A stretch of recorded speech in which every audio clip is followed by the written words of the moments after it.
So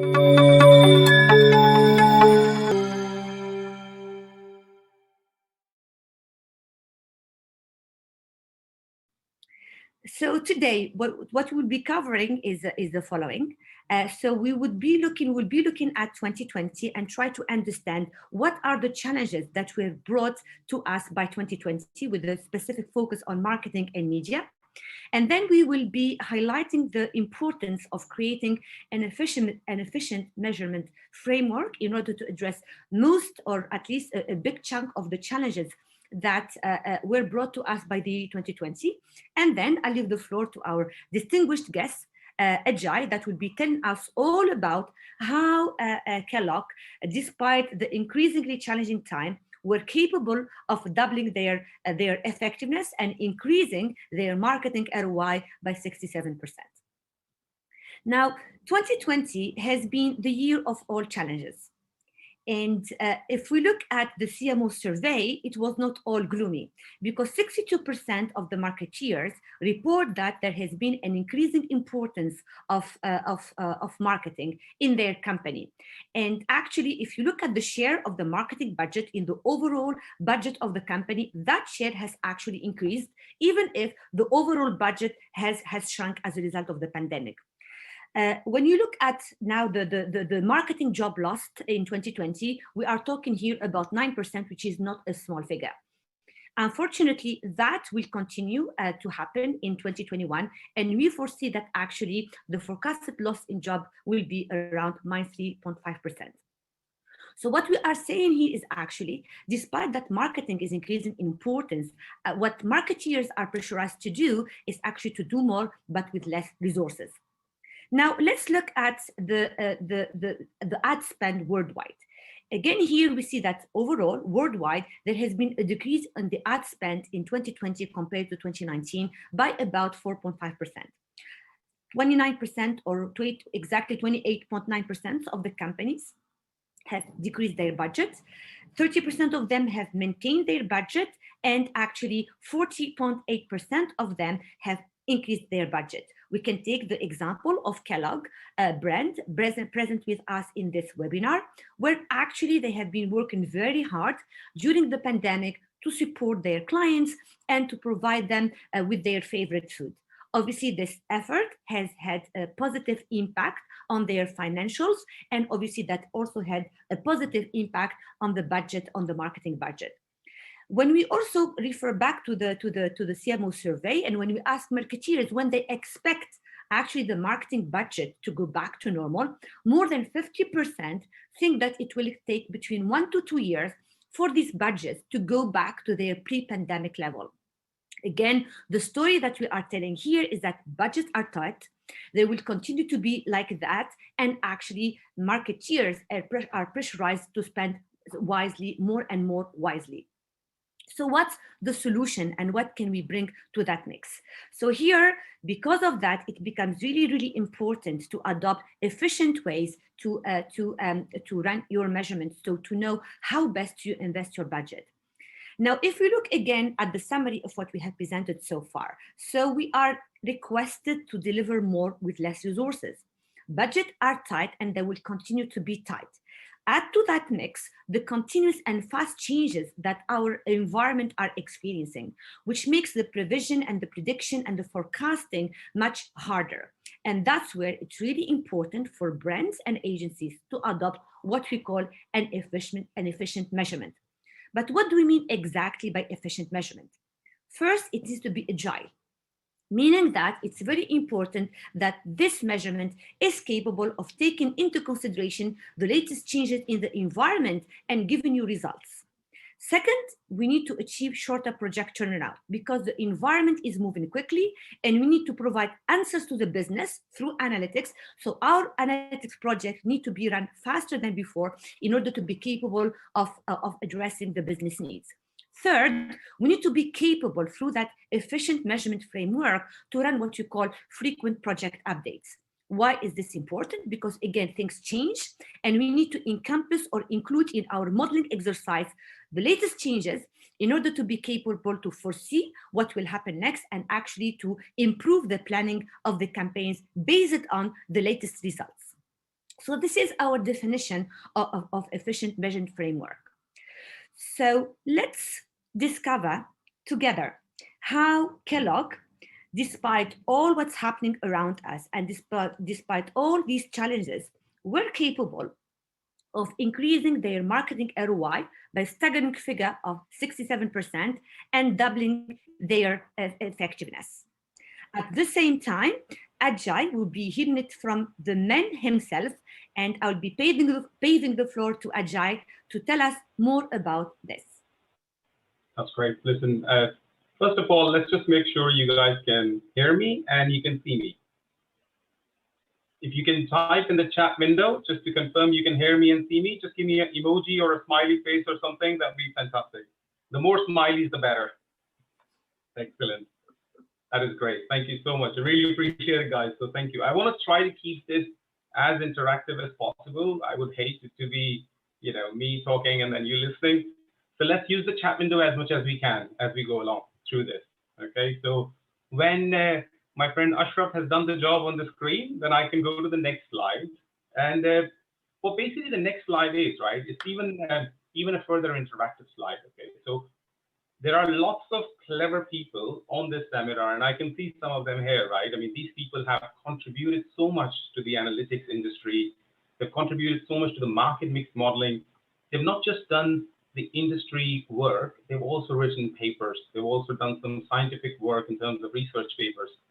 I would like to hear your thoughts before I give the Kellogg's case study as such. Maybe give me a one word in the chat window. And as Ramla mentioned, there will be some lucky winners at the end. So give me a one word in the chat window that you think could improve your ROI. And now you've all said yes and smiley faces, so I know who is on the chat. Profitability, I love it. Thank you, Stefan. That was really good. Efficiency, amazing. Thank you. I'll wait for at least 5 because we have 6 winners. So please, guys, don't be shy, okay? Just say it. Correct attribution, love it. Long-term marketing, adoption. Guys, you all are genius. I think, Ramla, we can finish it here. These guys are way too clever, okay? They don't know what we are doing, right? So amazing. No, really, really good, guys. Thank you. So what I want to do next is obviously explain you what is ROI, right? In simplicity, it's return on investment. So what you see on the top here, that dollar icon is telling you that we are driving some incremental revenue over some sort of cost, okay? And when, the art in terms of making this revenue or return of investment bigger is quite simple if you take it, And Ramla, do you want to go to the next slide? That's okay. Yeah, so basically, either we increase our revenue, as in your top line or net profit, or you decrease your cost. Can you go to the next slide? Sorry. Yeah. So basically, that's basically what it is, right? So either the top line has to go up or the bottom line, as in the investment, has to go down. And that will return into a significantly high ROI. So if it is that simple, right? So what is the problem then? If it's that simple, if everybody understands the concept of, increase your revenue or net profit, and then do the investment reduce, and that will be it, right? So there is a little bit to it, right? So if you just go next there for me, please. Can I now control the screen, Ramla, if that's okay? Give up remote control. I do have the control, don't I? No. Okay. So let's get going anyways. I'll take your help, Ramla, if that's okay.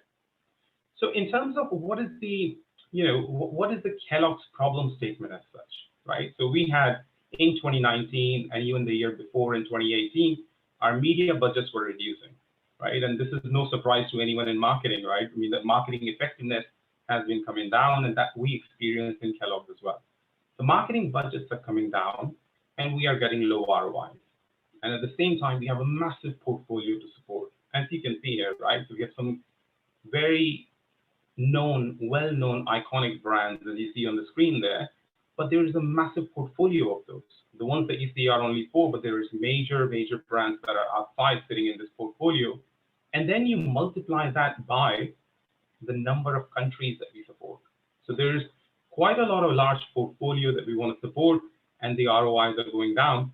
So in these kind of scenarios, when these brands are really well known, what we wanted to do with it, the task that our marketing VP has assigned us to do, is to make sure that you're able to remind your consumers of our products when they're in the shopping aisle. So it's about driving that short-term ROI. And I want to be very, very specific about this. That is the short-term ROI that we want to drive. We want to drive the salience, and we want to make sure that we are top of the mind when the consumer is in that shopping aisle. Okay.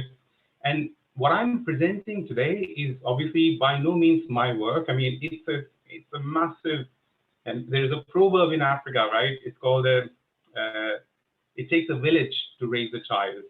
Okay, so this work is no different to that. It's actually work of lots of people, and I'll touch upon them as I go through the presentation. Okay, so if you want to go to the next slide there, Ramla, please, for me.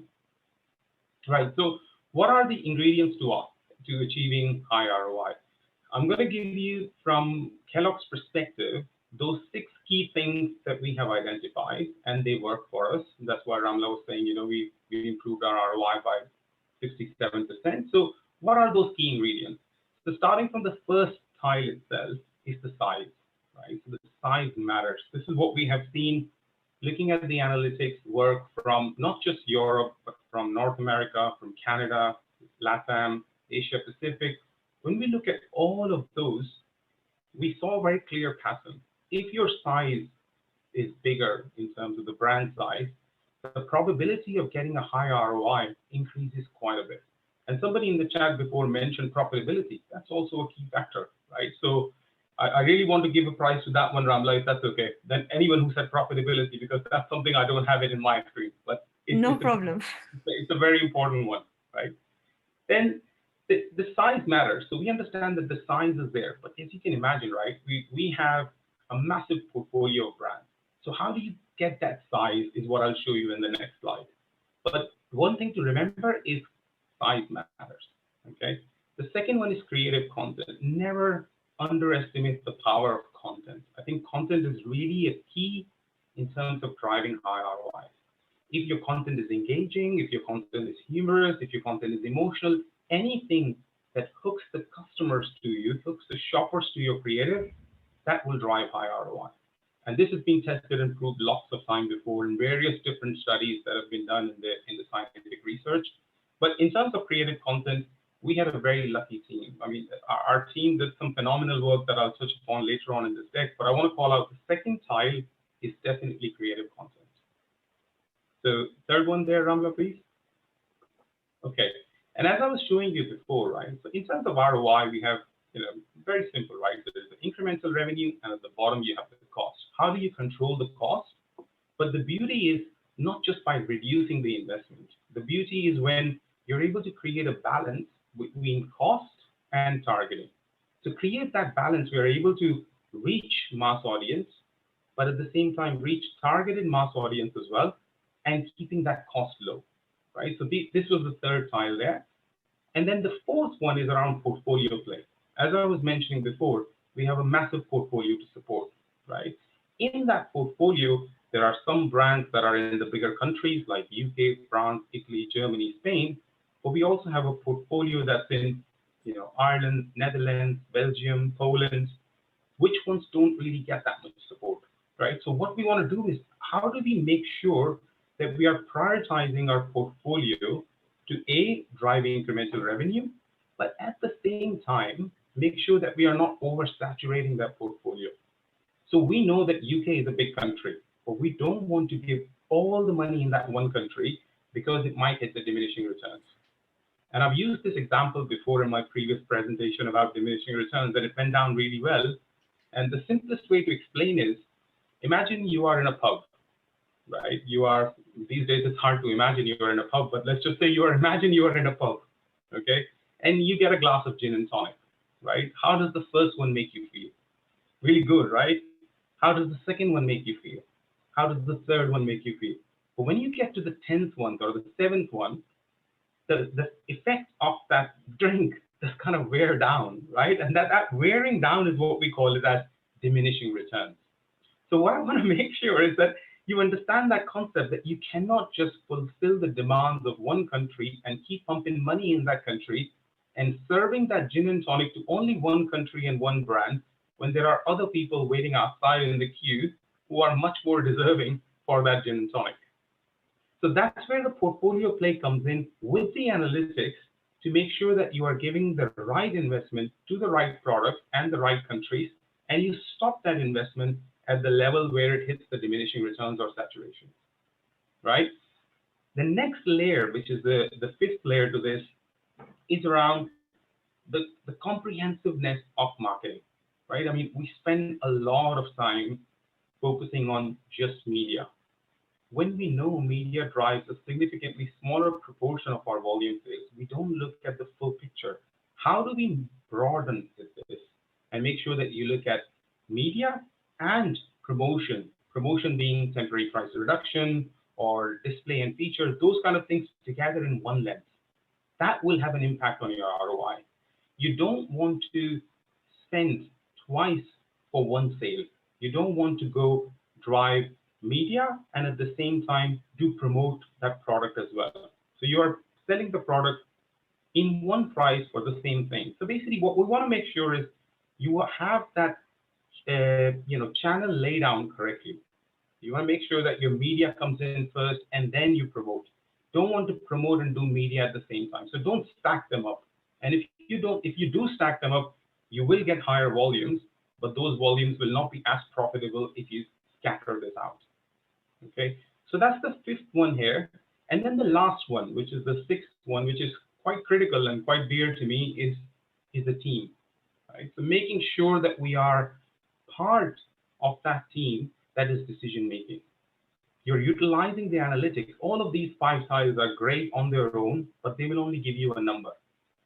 That number, if it's not translated or executed with the help of this team, then it's going to mean nothing. So you really need that 6th tile to work as your spice of the ingredient spice, as such we can call it, to make sure that they all work together hand in hand. So these are the six key factors that we considered in Kellogg. We wanted to validate first and then move on to make sure that we are able to drive revenue. So taking this into the next slide, what did we create? All right, and I'm going to take a break immediately after this just to make sure that Ashraf is able to share a link of this creative that I'm talking about. I'm not sure if it's going to work on Zoom, but if it does, it's great. So let's see. I'm ready. J'ai sur mon lit à bouffer sa langue en buvant trop mon whisky. Quant à moi, peu dormi, vie débris, mais j'ai dû dormir dans la gouttière où j'ai eu un flash. En 4 couleurs, ça plane pour moi, moi, ça plane pour moi. Whatever you do, we do breakfast. Kellogg's. Wow. This is, it's just beautiful, right? Every time I watch that creative, it just puts a smile on our face. I just want to say thank you to the content team and the Leo Burnett and our partner in Digitas working with the content team to make sure that they give us that strong recipe to create that content that works in our favor. This content is so powerful, right? You saw Cocoa Pops in there, you saw Rice Krispies in there, you saw Crunchy Nut in there, all coming together with their strong vignettes of about 10 seconds each to tell a story, to quickly tell a story so that you get a comprehensive view of our portfolio in one go, right? Which is quite powerful. So thank you to the content team that have done this work with their agencies.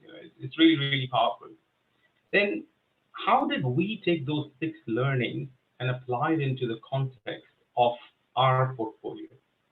So as I was saying before in the beginning, right, size does matter. Absolutely, right? So if you build this slide, just again, the 6 tiles again will come through. So the way we gain size, because obviously each of these individual brands on their own didn't have the size to drive a higher ROI. We pool these brands together to get a bigger size. And that bigger size had the support from the next, which is the content. So first, we have the same content working across multiple brands to get a bigger size. And then if you build a second build there, we have that on the creative content as well. Do you want to go next on this one? Yeah, and that content was so powerful, right? So we got this content pre-tested to make sure that it is the right one to go out. We tested this content in UK, France, and Italy. And in all these three countries, we were able to get scores of STSL, which is short-term sales lift, higher than what we have seen in the past for dedicated brand ads.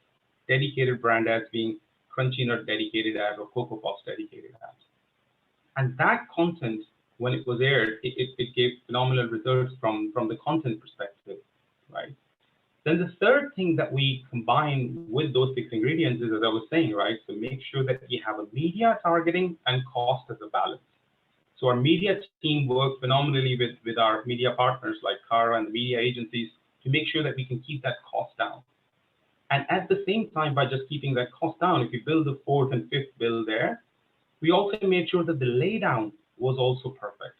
In the laydown, we would normally go for a burst type of media laydown, which would be like 6 weeks or 8 weeks or 7 weeks of TV channel with some digital support. But in this case, we went for longer for lower, so that we were on air much longer and for a longer while at lower frequency and reach. But at the same time, it had that impact which was much more longer lasting, right? So that's where you were able to control the cost by targeting the media and keeping that reach high as well.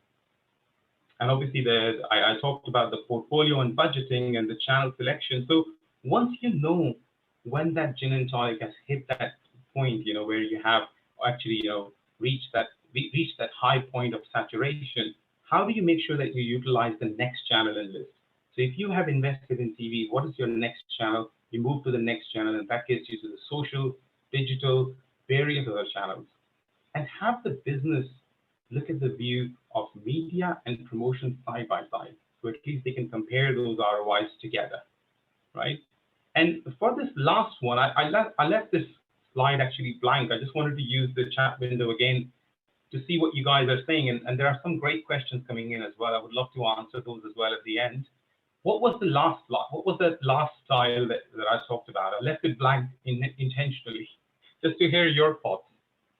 See if you were paying attention.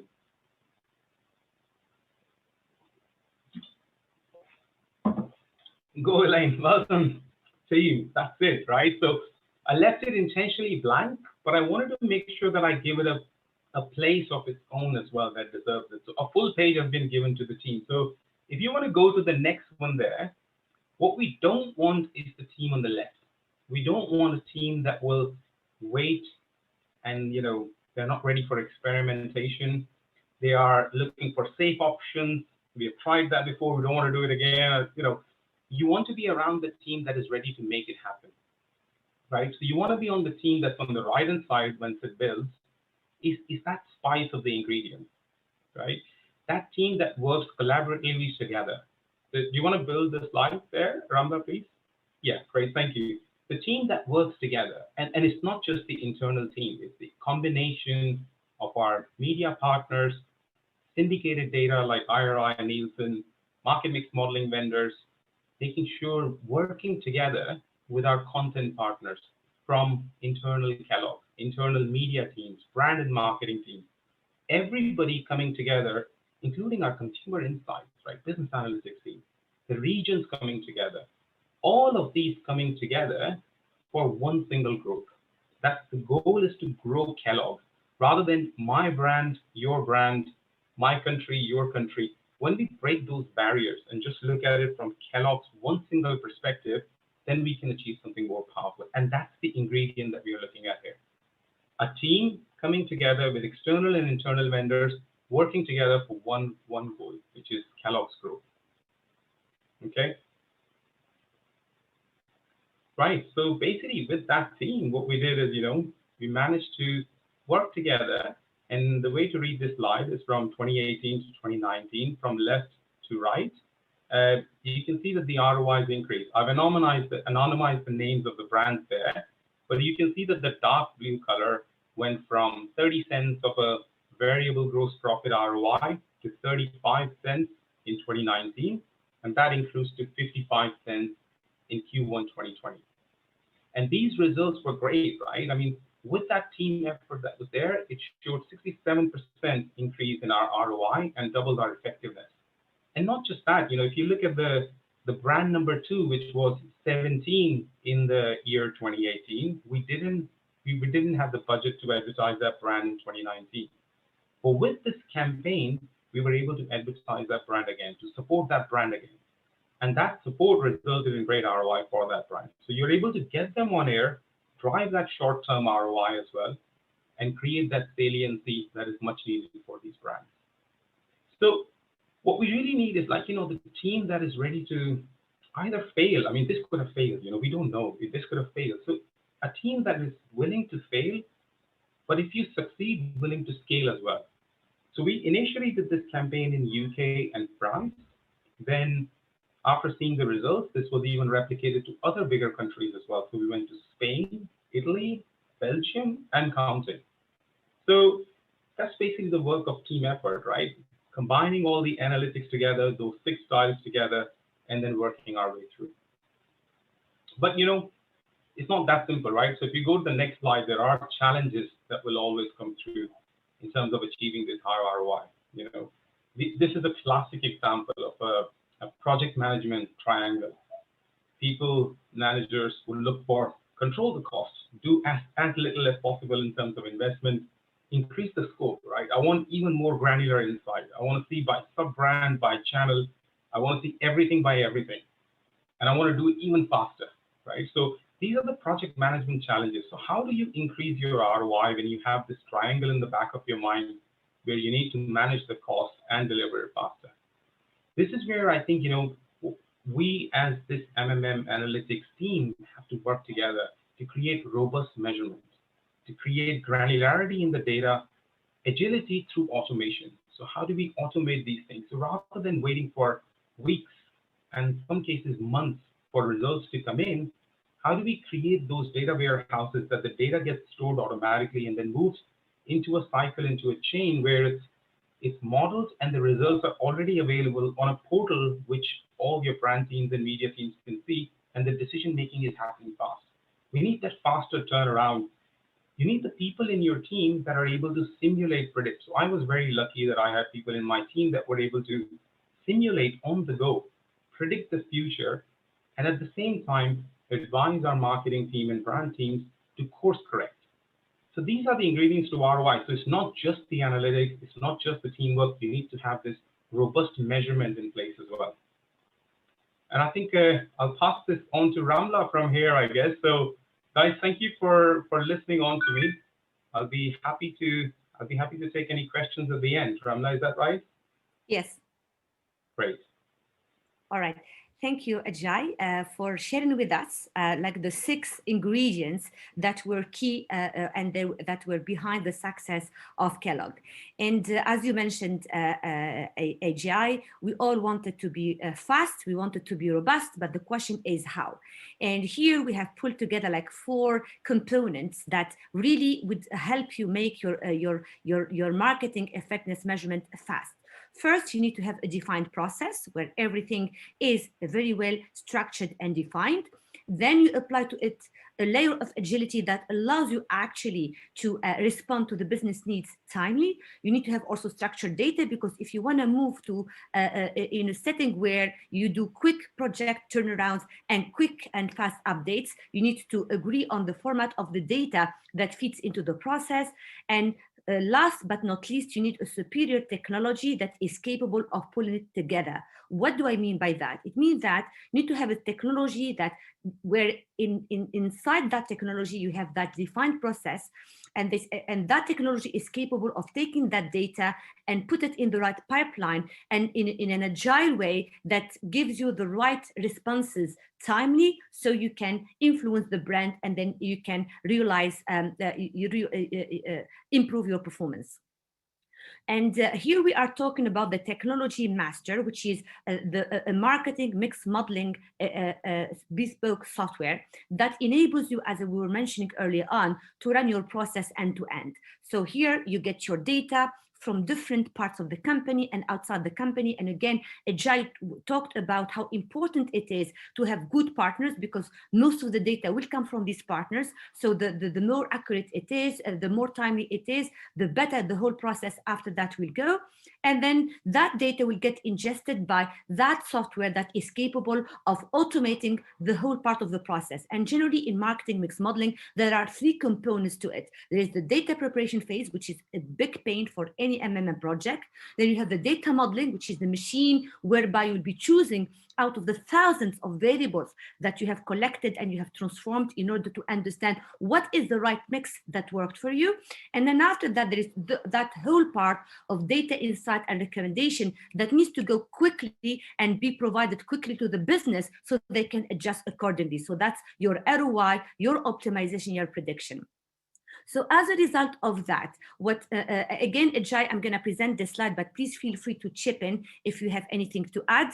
But what we managed to do with Kellogg is actually, and we are very proud of that, that we managed to help the brand develop their internal skills. So that marketing mix modeling team within Kellogg, with all the partners that Ajay talked about, like being the creative company, being the laydown, et cetera, made it possible in the sense that the process has been automated, results were timely, strategic decisions were made off the back of those results, and actually that's what helped the brand move forward.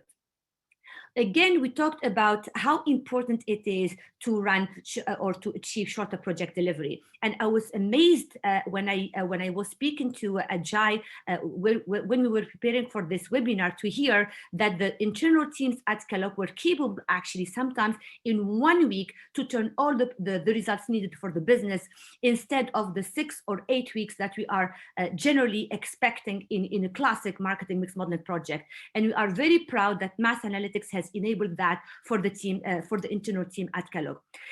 Ajay also talked about no quality compromise.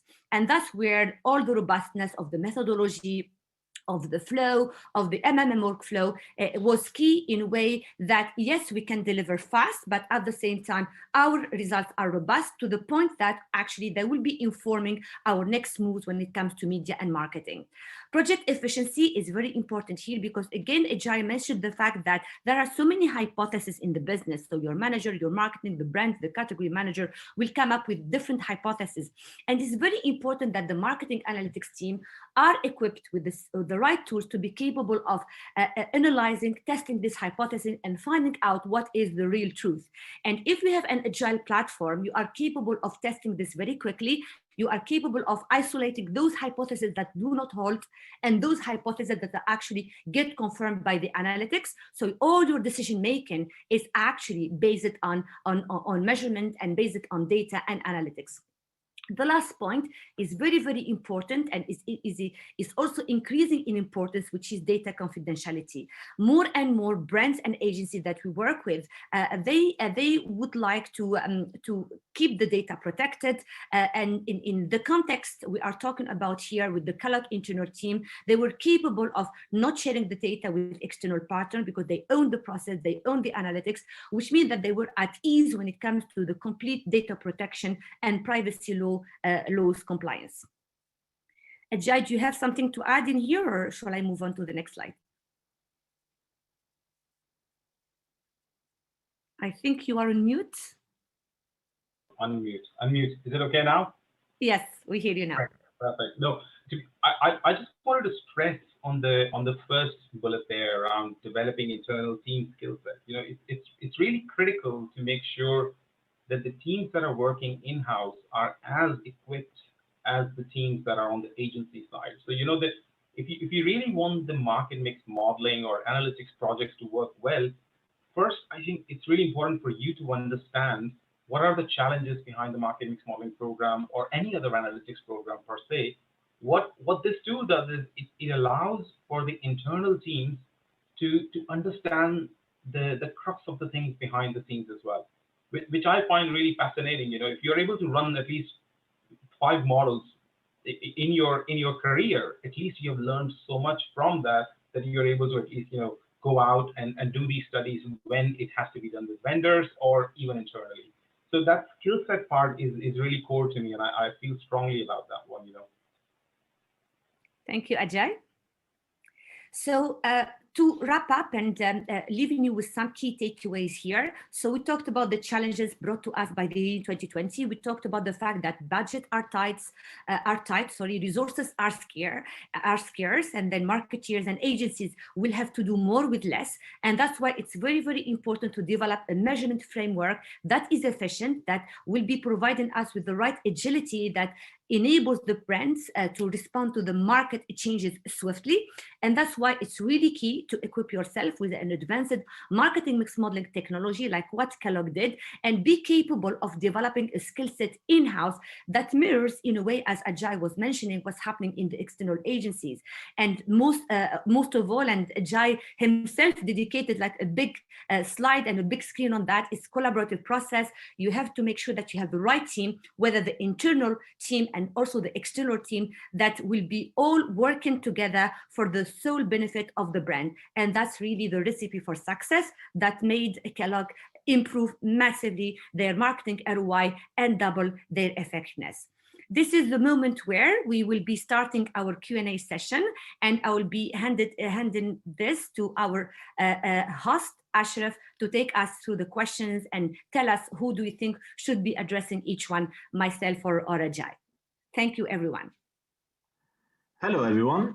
Thank you all for attending. And of course, special thanks to Ajay and Dr. Ramla for this insightful and rich presentation. We can now delve into the Q&A part. So if you have any more questions, please feel free to put them in the chat box below. Our first question is from Ali. She's asking, what is the best approach to use, internal versus external MMM, and what is the best way to do it? Ajay, would you like to answer this one? Yeah, absolutely. Can you hear me okay? Yes. Yep. Okay, great. I think, we, from internal versus external, I guess we have done this in both ways, and we are currently doing it in both ways. And I don't think there is a right or wrong in this case, to be honest with you. Personally, I have used the internal MMM model for smaller countries, for smaller parts of the business, where we think there is a specific business question that needs to be answered rather than a full holistic analysis as such. So in those cases where the project times are much shorter and tighter, and the comprehensiveness of market mix modeling is not required, but there is a specific question, and I could just take an example of, Cocoa Pops, right? So we reduced sugar in Cocoa Pops to 30%. We wanted to see something really, really quick. Those kind of answers can come out from internal modeling much, much faster. But if the markets that you're working in, for example, UK, France, Spain, which are bigger markets, and the investment budgets are much, much higher, the ideal situation would be that you work with a vendor. And I'm not saying you should, but unless you have a very robust team with you, then the recommendation would be to go with a vendor versus doing it internally. But if you have a team and if you have capable people that you can retain and hire and hold on to, then by all means, internal is a great way forward. You don't have to worry about the data securities and other things as well. But yeah, it works both ways, I would say. Thank you very much. That seems to be quite clarifying. The next question is from Maya, and she's asking, what is the specific element that made you improve your return on investment by 67%? As this is Kellogg specific, Ajay, would you like to address? Yeah, sure. I guess it's a combination, I would say, again, to be honest with you, because if it was just one, I wouldn't have 6 styles, So it's a combination. It's a combination of pooling the brands together. It's a combination of great work by the content, Leo Burnett and that team. It's a great combination from the media team to make sure that the costs are down and we are reaching the wider audience. I'm trying to remember everything that was in that slide, but it's the channel laydown, it's all of those things. But if I was to call out one specific thing, Maya, as you asked, I would say content and size would be the 2 most critical ones. And I could be getting shot by the other tiles, but think of it that if you didn't have the size, everything else would be very difficult to achieve. So size and content is the key. Size and content, absolutely. Thank you, Ajay. The next question is from Arturo. He's asking, can MMM be used in consumer goods only or in, say, banking and financial services? Dr. Ramla, would you like to answer that question? I think that's a very interesting question because historically, MMM started as a CPG methodology. And I remember, and I think Paul Baker is present with me here, and then he was telling me all about the history of MMM and how when they set up OHAL at the time, Paul Baker and Callahan O'Halley, I mean, they the first buyers of this type of methodology were the CPG brands and as well the retailers. And then he mentioned that I think the first client at the time was Sainsbury's as a retailer. However, nowadays there is no limitation in the vertical that could use MMM. And if you look worldwide, we have clients almost everywhere in the world, and that's agency and also brands. And then MMM is used for automotive industry, it's used for banking sector, it's used for insurance sector, it's used also for retailers and other verticals. So online also clients, online vertical would be a good application for marketing mix modeling. And again, I mean, at the end of the day, what we are doing is modeling a KPI, and that KPI could be defined the way you want, depending on the application and depending on the vertical. But what you need to do more of is probably understand what are the input variables, what are the drivers of each vertical, because obviously, although MMM can be generalized to all the vertical, there are specific variables that we need to collect as part of the drivers of a specific vertical. And here your MMM agency or your vendor of software solution can tell you more about what are the specific data that needs to be collected in order to be capable of modeling every vertical. But to quickly wrap up my answer, yes, absolutely, MMM is not restricted to CPG brands. On the contrary, we see more and more diversified uses of MMM across many verticals. Thank you, Dr. Ramla. Yes, MMM can be expanded to all kind of sectors, really. The next question is, how did you measure creative effectiveness and tie it back to return on investment? I suppose Ajay would like to address this one. Ajay? Yeah, I guess it's a tricky one, right? And it's a fantastic question as well. How do you measure the effectiveness of the content itself? I have two answers to this. So the first one is we have done a study in the past where we looked at 36 market mix modeling studies in totality, and we looked at the scores of their short-term sales lift. So this is another study that happens away from market mix modeling, which tells you how good your content or creative is. When we saw out of those 32 studies that we did for our brands, the ones that had higher SDSL score were achieving a higher ROI. So the link was almost 1.5. So the factor that I could apply, if you have a higher SDSL score, the likelihood of your ROI being higher was about 1.5 times. So that's one thing that you could say, which is away from market mix modeling. But the second one is in this creative itself, again, we saw that the scores and the pre-testing scores that were coming out were actually quite good in all the countries. And some of the countries that we have not seen these kind of scores good in the past. So like Italy, for example, you know, it also generated really high SDSL scores. So it's the combination of the two together rather than doing this in market mix modeling alone. So it's a combination of the fusion of the two studies as such.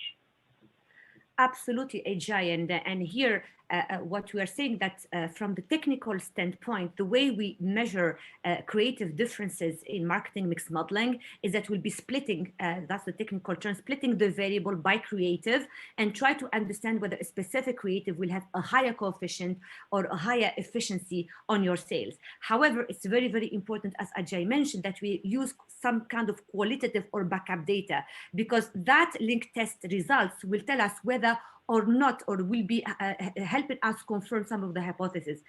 And sometimes what I have also seen is that from the link test, we develop our hypothesis. So from the link test, that specific creative comes in as a strong creative. Let's now use the marketing mix modeling to validate or not validate that specific hypothesis. Because again, one of the big challenges of marketing mix modeling is that you have different questions and you have different ways of testing things. If you have another framework or another study that can actually help you downsize the number of hypotheses, it would be great because you'll be focusing on the right things. Thank you both very much. The next question is from Lucas, and he's asking, do you think that focus on short-term optimization could harm your long-term return on investment? I don't know, Dr. Ramla, would you like to address this question? So probably I for this one, I leave the floor to Ajay because I attended a presentation that Ajay made within Kellogg where he was talking about like the threat of focusing too much on the short term and forgetting about the long term. And here it was more of a discussion about trade promotions and advertising and what would be the right balance between the two. So probably Ajay, if you can enlighten us based on the research you've done and that you presented back to Kellogg Central team. Yeah, no, I like, there are two questions from Lucas in that case, right? So I see one question here that says, what if we see a synergy between promotion and media? And it's perfect, right? That's a great question. And I think, Ashraf, you asked another question that again came from Lucas. I'm looking for that in the chat window. You know, to answer this first question between the synergy of promotion and media, absolutely, hands down, it will drive more volume, or at least it can drive more volume. The question is, with that synergy, the volume that you're going to drive, is it going to be profitable or not? So I think that was one of my tiles in the 6 tiles that I was showing you, the 6 key ingredients that we looked at, is if you want to drive profitable volume, as in the money that you're spending, you're getting the bank, the buck for the bank itself. If you want to do that, then you probably want to scatter it out. But if you really want to just drive massive volumes, you want to churn the factories and get more volume in for the brands, then maybe putting them together is not a bad idea. But you have to keep that in fact in mind that that volume might not be as profitable if you scatter or spread it out. And so I don't know, Lucas, if that answers your question, but it's very, very good question, I have to say. And I think, what was the second question, Ashraf? Can you just repeat that again from Lucas? Yes, Ajay. The second question was, do you think that focusing on short-term optimization, you could harm your long-term ROI? Totally. And again, fantastic question. Absolutely, it is well possible that you harm your long-term view.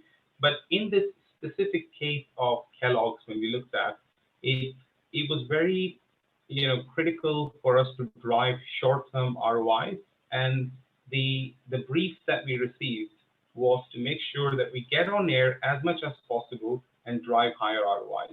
Whether it's short-term, that is the critical piece here, and to improve the mental awareness for the time being. That's the most important thing. You can imagine, right? These brands, Cocoa Pops, Rice Krispies, they've been there longer than I've been living on this planet, right? So they've been there for so many years. What we want to do is drive saliency, drive awareness. If the question was different, if it was innovation, if it was a different brand proposition that we were coming up with, there was a strategy or job to be done, as we say in Kellogg, then the approach might be slightly different. But if you are advertising the same products that you've been selling for hundreds of years, you just want to make sure that you are top of the mind for that consumer. So yes, I agree with you. It could hamper in the long term, but at this time, for this particular case, we had to drive short-term ROI.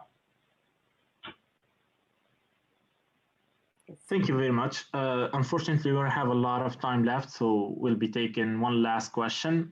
This one is from Jared, and he's asking how much historical data for each marketing strategy would be needed to accurately optimize spend? And are your models accounting for new strategies that may not have historical data to learn from? Dr. Ramla, would you like to address this one? Ashraf, can you repeat the question, please? Absolutely. So the question was, how much historical data for each marketing strategy would be needed to accurately optimize spend? And are your models accounting for new strategies that may not require or may not have historical data to learn from? that's the 1 million question, I think. Thank you, Jared, for the question. Here I think it's I will have it depends on who you are asking the question to and which hat you want me to wear today. So obviously, if you ask a statistician this question, they will be adamant and say no less than 3 years worth of weekly data, because that's how you make sure that your results are robust. That's how you make sure that your T-stats are good enough for you to be capable of getting the right measurement and replicate and be capable of forecasting off the back of that. However, the reality for certain brands is that sometimes it's very difficult for them to collect that figure of 3 years worth of data. And here to make it simpler on them, and here we are forgetting a little bit of the statistician hat, and we are wearing more of the business hat. That's where we can make compromises on in terms of the length of the period. Now, if you have a product that is not that highly seasonal, probably you could do with much less data, because there is no seasonality to be computed or to be estimated. However, if you have a highly seasonal product, it's very, very important that you get a good measurement of that seasonality, and that's where you would need a longer period of data. However, here I would like to cite something that my PhD professor at the time taught me, because he was the one who introduced me to the field of marketing analytics. And he was telling me, at the end of the day, if you are working for a brand that don't do any measurement, so even if you apply analytics on 1 year worth of data, they will be getting answers better than nothing. So what I really advise clients to do is that whatever data your clients have, whatever data you guys have internally, start by that and then build up as you go. So start with your 1 year of your data. You know that actually your measurements are not that robust. And when you present back your results, you present them with a pinch of salt. But as you progress, you keep complementing your data set with new weeks and new months and new years. And that's how you increase your model in robustness. And MMM is like wine. It really gets better with time. So the more you work on it, the more you add data to it, the more you add variables to it, the more your results get better. So Jared, what I would really advise is to make sure that actually you understand the brand, and even if you accept to run a model over less than the 3 years that are recommended, is when we present our results, we caveat them the right way. Now, the second part of your question is regarding if we don't have something historical about the data, will it be possible to kind of run MMM? In this case, I mean, again, if I wear my statistician hat, obviously, if you have no history about a variable, there is no way that you could estimate its coefficient. It's impossible. However, what you can do, you can use proxies. For example, you want to run a specific creative.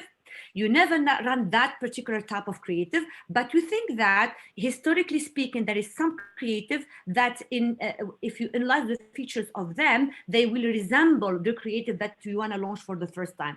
So you could use those those lookalikes as a proxy for the new creatives that have not been launched, and use that ROI in order to see or in order to tell the business that actually if you use that type of ROI, you will be capable, that type of creative, your ROI will be between this and this. And we have done this for many brands where sometimes we are going to use a channel, we are going to use a creative that has not been used before. And here you have two things. You either say, I worked across other brands, and I know for other brands in your vertical, this particular channel or this particular type of creative worked for them. Here you are using the industry benchmark, or you try to look at your own history and try to find lookalikes that would give you like an interval of estimation of your ROI or your contribution for those activities that you did not run in the past. Okay, I think we've got very little time left, and I'm just cautious, but there's quite a few very, very good questions in the chat window. Shall I take a quick hit on those and maybe give a one-line answer if that's okay? Or do you have anything else in mind, Ramla, that you want to I think that our audience would definitely benefit from your answer, so please go ahead, Ajay. Yeah, I just want to give the results from my Kellogg's perspective. So I see a question from James at Kellogg. How do you move marketing budget across countries? So James, fantastic question. One line answer is we utilize a tool called Hippo, which is basically portfolio planning optimization. What it does is it takes 4 key attributes. It takes the size of the brand, profitability of the brand, the media cost of the brand, and the growth trend of the brand. It takes those 4 things together and then creates an optimization with keeping the diminishing returns into account and allocates the budgets to the countries. It's obviously, you know, mathematical optimization, and then it goes to the marketing team, and then they decide what happens next. Okay, but that's how we do it. It's called HIPPO. The next question is from Mary Leos. There are 2 questions there. How do you account for exogenous variable like everyone eating at home during a pandemic? So fantastic question. So recently, when we modeled this thing, what we utilized was Google mobility data. So that was a combination of how many people are traveling to the grocery stores in conjunction with people that are employed. So we worked out a factor from that to understand how many people are staying at home, utilizing that factor of the people traveling to go buy groceries in the shopping markets. This data is readily available. You can just type in Google mobility, and we just linked or related that data with our sales to try to understand when people are home, are they consuming more? And the answer was yes, obviously, but yeah, we use Google mobility data. And another question from Marios is, with this product speed in a way, is it merging with MTA? Could this be used for digital channel optimization? Absolutely. I mean, to be honest with you, the way we have seen the growth of e-com in the past, few months even has been phenomenal, right? And I personally, I feel that in future, it's going to be more of a commercial mix analytics rather than just focusing on the supermarket physical store presence. We need a model almost like which has online working as almost like a cross-sectional node of the model, and physical stores working as another node of the model with different variables at play. Obviously, you don't have distribution of physical distribution and online, whereas you have physical distribution in store. So how do you use those things as digital attribution to create a model that is a combination of physical and online? So I hope, Marius, I answered your question. And there are lots of other fascinating questions. I'm just cautious that the time is up. But Pankaj, Varun, Salil, and Peter, great questions. I would love to go through them, but I know that the time is a bit tight at the moment. So, yeah, unfortunately, we have a time restriction, but rest assured, everybody, we will definitely address all these questions after the webinar, and we'll send you an email with all answers to every single one of them. Thank you very much, everyone, for attending. Thank you, Dr. Ramla, and thank you, Ajay, for your time and your comprehensive knowledge sharing.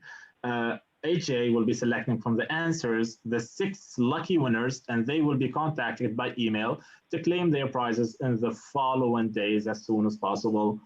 Thanks again, everybody, for joining us. You'll get the slides and a recording of the webinar via email, and we would love for you to answer a very short survey so that we can improve our following webinars. Feel free to follow us on our social media accounts, and stay tuned for any future events by Mass Analytics. Thank you very much. Thank you. Thank you.